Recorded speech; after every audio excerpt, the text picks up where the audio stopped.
Mahigit 150 sasakyang pandagat ang nakilahok sa isang isinagawang fluvial parade ng mga Santo Niño sa Cebu City kaninang umaga. Bahagi pa rin ito ng pagdiriwang ng Sinulog Festival. At may ulat on the spot si Nico Sereno ng GMA Cebu. Nico? June, naging makulay ay isinagawang fluvial procession kaninang umaga dito sa Cebu City.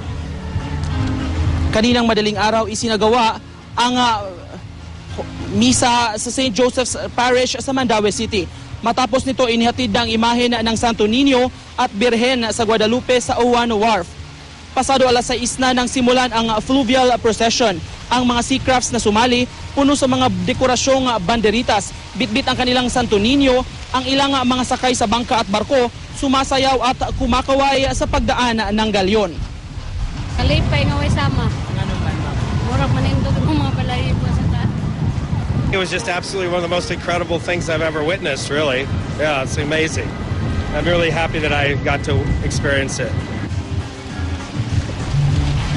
Naging mahigit 150 vessels ang sumali sa fluvial procession ayon sa Coast Guard Cebu.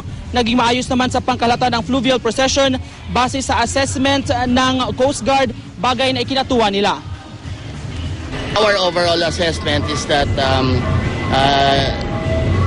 it was executed satisfactorily and in the overall, no.